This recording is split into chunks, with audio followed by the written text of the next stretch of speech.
So, how to break a fast.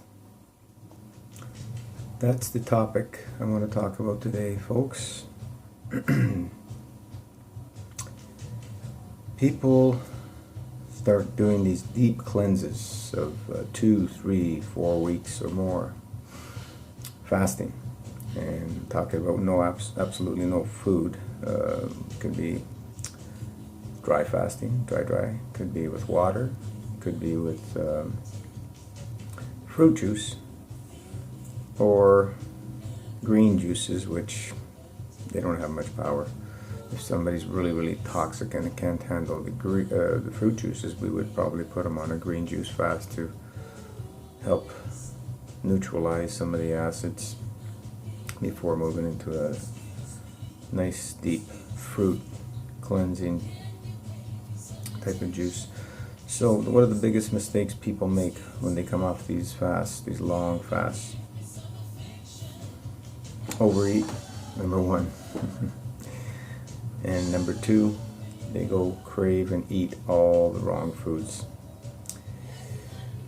For example, I just did the 108-day Concord grape juice with lemon juice and dry fasting, along with a herbal regime, and believe me, it dug very deep.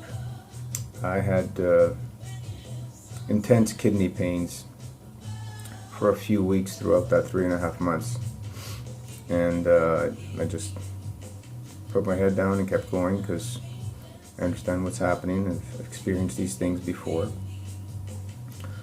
When I broke the fast, I broke it with watermelon. I stayed on those for several days, and then I went into other fruit. And I actually ended the 108-day with a 3-day dry fast, and it really went deep into my kidney. Especially my left one was really sore. So, and then I get onto the watermelon, and the pain just kept on, and it started getting more intense.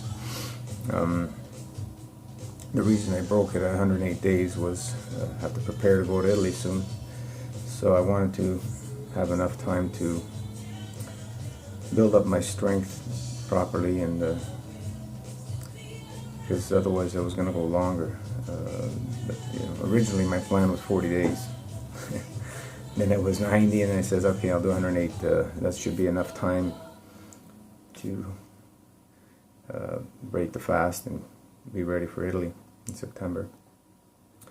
So I broke it with the dry, had the intense pain, got the watermelon going, and the watermelon was great, but then the pain started getting really deep, and it pulled out my SI joint down my left side. I've had this experience in 1990. I ended up staying in bed for 2 years from my first 40-day fast, which was Concord grape juice. And back then I pulled out every single day black for those 40 days. And back then I didn't know what I was doing. I didn't break it properly. I ended up in bed for 2 years with severe kidney, sciatic nerve, and bladder problems. Everything was just a mess because I was so toxic back then. This time around, the pain was pretty intense, but nowhere near what it was back then. My left leg started going numb, and I kept at it, kept at the fruit, and then I started introducing salads and stuff. The eyes are always bigger than the appetite after these long fasts, and you'll start to crave all kinds of things. So you really have to keep your cool. So my body started craving greens, so I started getting more and more into the salad and stuff. I had some steamed veggies, and the pain persisted, and the numbness in my leg persisted, and it lasted a good 30 days. I had absolutely no strength in my left leg. I could barely pick it up. So after, I think it was the 3rd or 4th week, I decided, let me start getting on my bicycle and start riding. So the first day I was barely able to do 15 minutes. And every day, pretty much, I tried to get on it for about 15 minutes or so. And slowly but surely, the pain starting to subside little by little. And I kept at it, until my strength started coming back. I had lost all my strength because I was going to yoga, but I could barely do it because my left leg was completely numb up, pretty much. It felt half paralyzed. I could barely pick it up without experiencing pain. So I just knew that, this would clear up, keep it going. So I kept on the herbs, kept on the fruit, and lots of greens. Like I said, my body was craving greens. So I kept getting into the greens. Listen to your body. It knows best. So, within a few weeks, which is now it's about a month and a half after I broke my fast. So within the last few weeks, I've regained all my strength. The pain's completely subsided. I'm getting stronger than I've ever been. I didn't lose a lot of strength during the fast. At the end, the pain in the kidney was what bothered me the last week, and that's what diminished everything. But during my 108 days, I was doing all my yoga classes, three yoga classes a week, 2 martial arts classes, and I had no issues with that. Out of all those 3.5 months, 108 days, I maybe missed 2 or 3 classes. Just one of those days you need rest, and listen to your body. Rest. If your body's asking for rest, you rest. I was always getting to bed. I like getting to bed 10:30 the latest, and during the fast I was getting up 5, sometimes 4:30, 5:30. As soon as you start eating, everything slows down. That's what. So now I'm overeating still. I got a lot of things going in my head with this move. I'm still overeating, and my goal is to go back to 1 meal a day. I've done that in the past for years as a cooked vegetarian. I did 1 meal a day for many years, but doing it as a raw foodist, mostly vegan, it's gonna take some mental discipline and get into that. We can all do it. Less is more. So the key to breaking a fast is not getting nutrition into the body. That's not what we want. When you are fasting, the body is in an elimination mode, and all the cells are eliminating toxins. That's why the kidneys are king, folks. Kidneys are king. We need to take care of their energy sources. They have their own free will. You have to tell them who's boss. They actually have their own free will. So if you don't make them know that you are the boss, they will take over and do whatever they want. They'll shut down, especially cold and fear will close them up, and they'll stop filtering. So breaking the fast, the key is not getting nutrition in the body. The key is to have foods that pass through you as quickly and easily as possible. That's why I like melons. They're one of the easiest to digest, and they'll go through you very quickly. So if you stay on melons at least 1 or 2 weeks, if you can do it longer, great. And if you can't, stay on them during the day at least, and then in the evening start having some other stuff. But get melons, get the stuff going through you. If somebody's really, really, really toxic, probably break it with some steamed spinach or something that's got to go through them, that won't create a shock, because the fruits are very aggressive. So it all depends on the situation of the person's state of disease in his body. The key is foods to pass through you as quickly as possible. That's what we want. Forget about nutrition. It's all about information. There's no place in the human body for nutrition.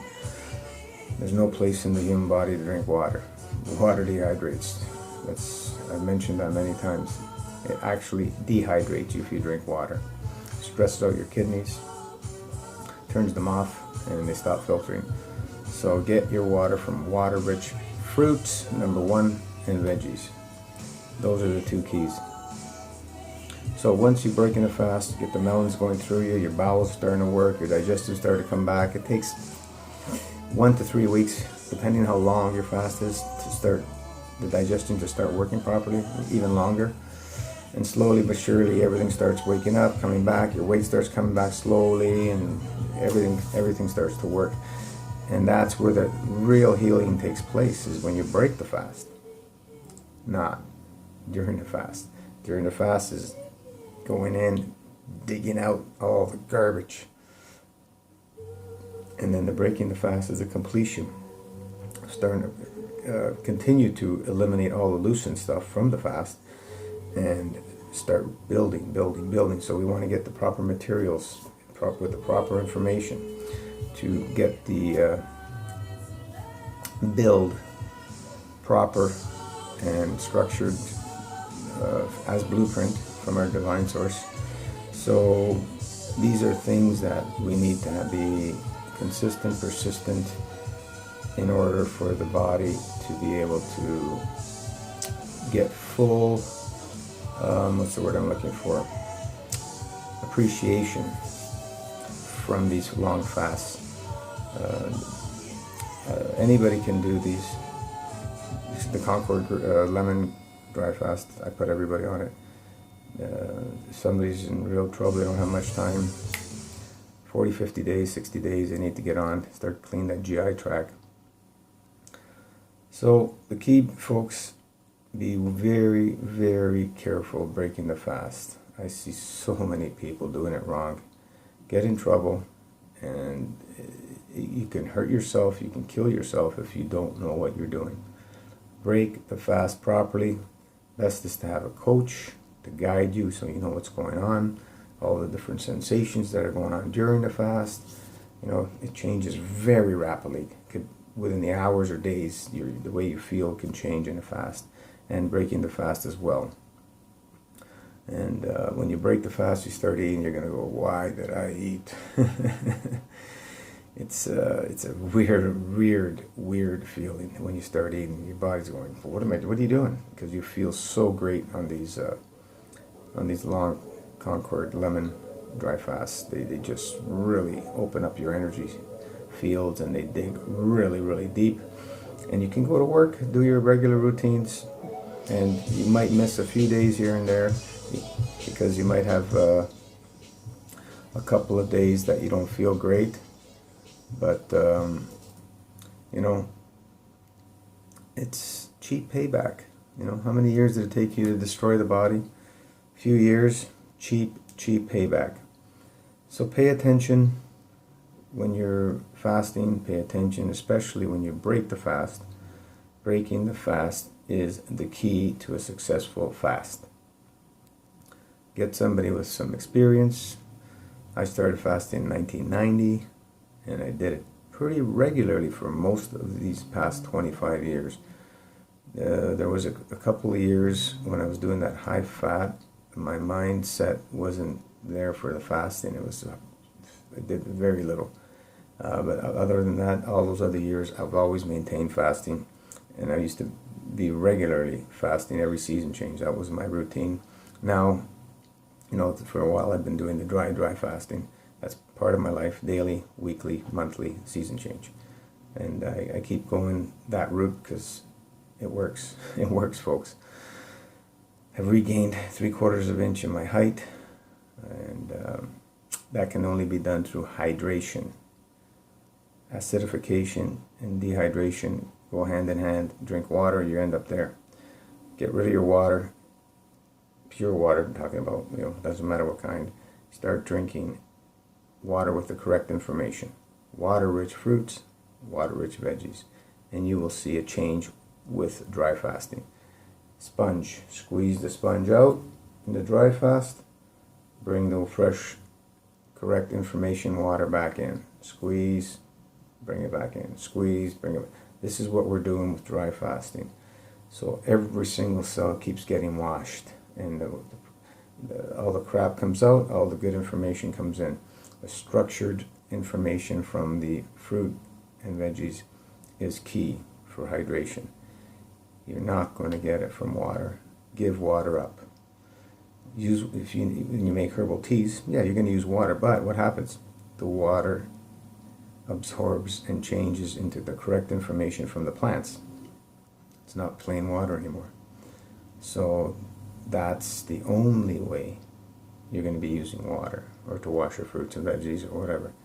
Do not take straight water in, unless your body is really, really, really thirsty and you have nothing else available. Water, yeah, of course, drink something if your body's really demanding it.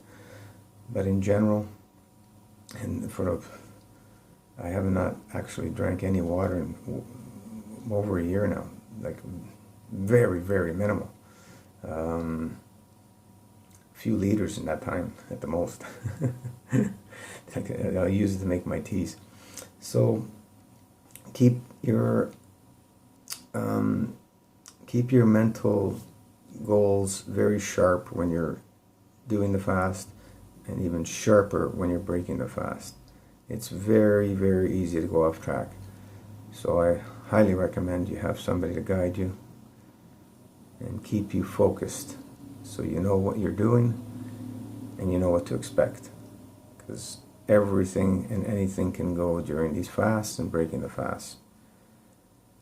And that's about it that's coming to mind right now. Any questions, feel free to ask me. I'll do my best to answer. Have yourselves a great day. Till next time, see y'all and take care.